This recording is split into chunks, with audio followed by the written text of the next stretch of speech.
مسکرانا اپنے لیے نہیں ہے, کس کے لیے؟ آج ہم پتہ ہے کیوں مسکرا رہے ہوتے ہیں؟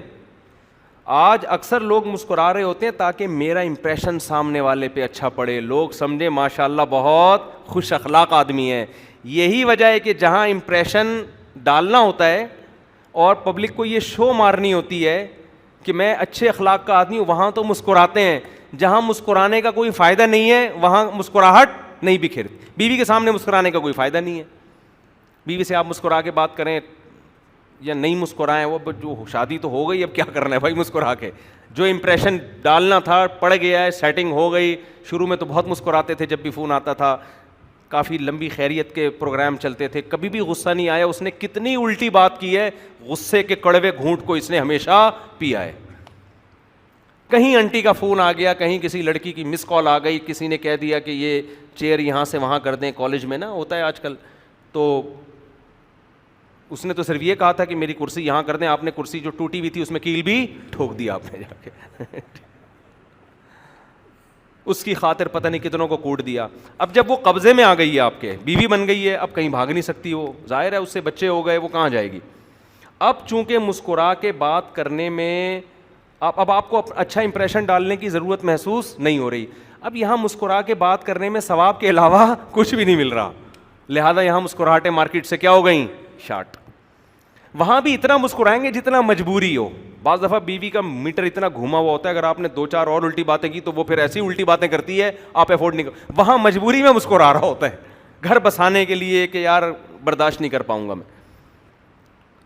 تو یہ کانسیپٹ صحیح کرنے کی بہت شدید ضرورت ہے, نیتوں کو درست کرنے کی ضرورت ہے. آپ نے اپنے لیے نہیں مسکرانا, آپ نے کس کے لیے مسکرانا ہے, سامنے والے کے لیے. یار مسکرانے پہ ثواب ملتا ہے, اللہ خوش ہوتا ہے, کیونکہ کسی کو راحت دینے سے اللہ کیا ہوتا ہے, خوش.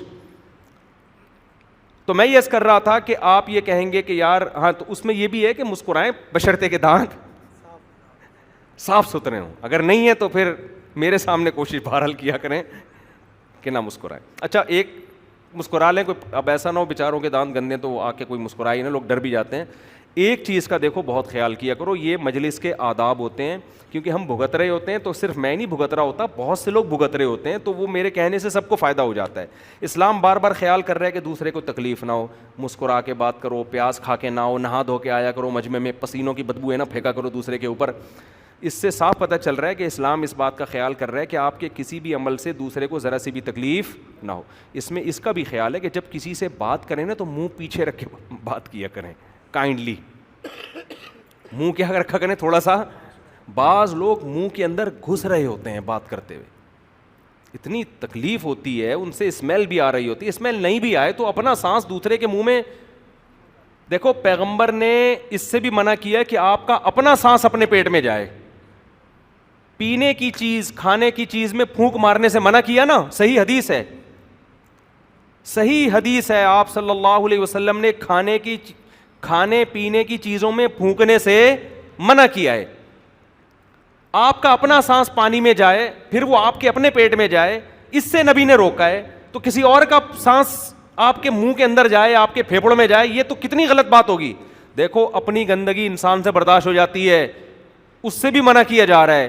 دوسرے کی گندگی برداشت, آپ واش روم میں گھنٹوں گھنٹوں بیٹھتے ہو, اپنی اسمیل برداشت کرتے ہو کہ نہیں کرتے؟ کبھی دیکھا آپ وہاں جا کے بیٹھے اور آپ نے کہا کبھی دیکھا نہیں؟ آ رہی بات میرا خیال ہے, تھوڑی عجیب سی مثال ہے لیکن ہے, اس کے علاوہ بات سمجھ میں آتی نہیں اتنی واضح مثال کے بغیر. کبھی نہیں دیکھا ہوگا آپ واش روم میں گئے اور بیٹھے اور گھنٹوں گھنٹوں بیٹھے, اور جو کچھ آپ نے وہاں جو کچھ ہونا تھا قدرت کی طرف سے ہوا, اور آپ نے وہاں یوں کر کے وہاں بیٹھا رہتا ہے, ناک بھی اور موبائل بھی دیکھ رہے ہوتے ہیں بعض لوگ, تو سنا ہے بڑے آرام سے بیٹھا ہوا ہے. لیکن جب آپ کوئی واش روم سے نکل کے آئے اور آپ جاؤ, حالانکہ وہ جگہ صاف ہو چکی ہوتی ہے, کوئی نشان نہیں ہوتا, کیسے یوں کر رہا ہوتا ہے نا, ہوا نکال رہا ہوتا ہے ایسے ایسے کر کے, ایگزاسٹ چلا رہا ہوتا ہے. اس سے پتہ چلتا ہے کہ اپنی بدبو کتنی گندی ہو پھر بھی گندی نہیں لگتی, دوسرے کی تھوڑی سی بھی ہو بہت گندی لگتی ہے. یہ انسان کی نیچر ہے.